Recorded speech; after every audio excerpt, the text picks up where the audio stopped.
मित्रों, कहानी शुरू करूं उसके पहले लाइक और सब्सक्राइब कर लीजिए।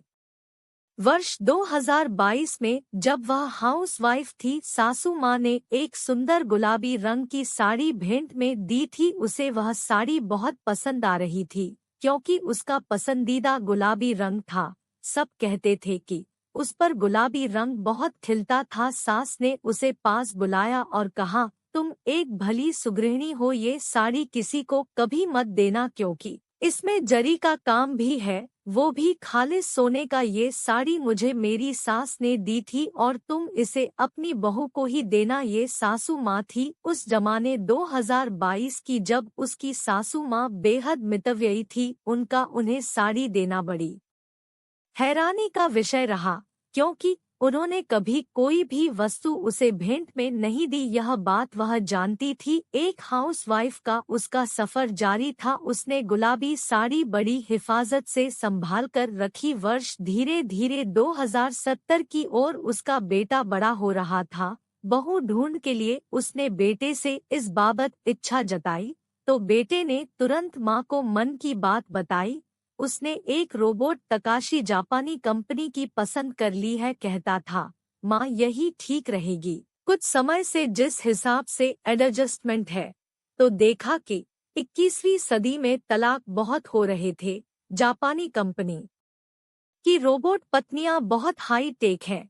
मेरे मित्र जय ने तो चाइनीज कंपनी की रोबोट पसंद की थी, किंतु बाद में पता चला वो घर की चुगलियां बाहर को यानी चाइना करती थी। पूरी की पूरी वहां की जासूस थी। यह तो जापानी है तो थोड़ा ट्रेडिशन और कल्चर है। खैर, इसे अब इंडिया के कल्चर के साथ प्रोग्रामिंग करनी होगी, फिर ये सारी इंडियन डिशेज भी बनाएगी। बेटे की ऐसी बातें उसे कुछ अजीब लग रही थी। होती क्यों ना अजीब, ये साल 2070 जो था और वह क्या कह सकती थी। समय था उसके संग चलना जरूरी था। सोच रही है रोबोटिक बहू पर कैसे धौंस जमाएगी। वक्त आने पर मायके भी गुस्से में वो ना जाएगी। तीज त्योहार काम करेगी, ना रूठेगी ना मनाएगी। ये कैसी बहू आएगी। उसके दिमाग में हलचल मची है। सोच रही है खालिस सोने की जरी वाला काम 2022 वाली गुलाबी साड़ी को वह रोबोट बहू को कैसे देगी। क्या वो खुश होगी? अगर होगी तो तारीफ कैसे करेगी। कंप्यूटर की आवाज में, मम्मी तकाशी को यह गुलाबी साड़ी अच्छी लगी है,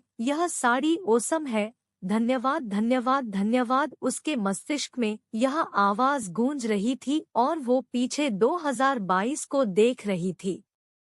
सोच रही थी 2022 से 2070 में हाउसवाइफ कितनी बदल गई। उस गुलाबी साड़ी में उसका सौंदर्य दिव्यतम लगता था, लेकिन इस मशीन युग की रोबोट बहू ने उसके सास के बुने सपने के कैरियर से छलांग ही लगा दी। आते रोबोट बहू को मेंटेनेंस चार्ज ही लगता है, जो और अन्य बहुओं की तुलना में फैशन और पार्लर के हिसाब से काफी कम है।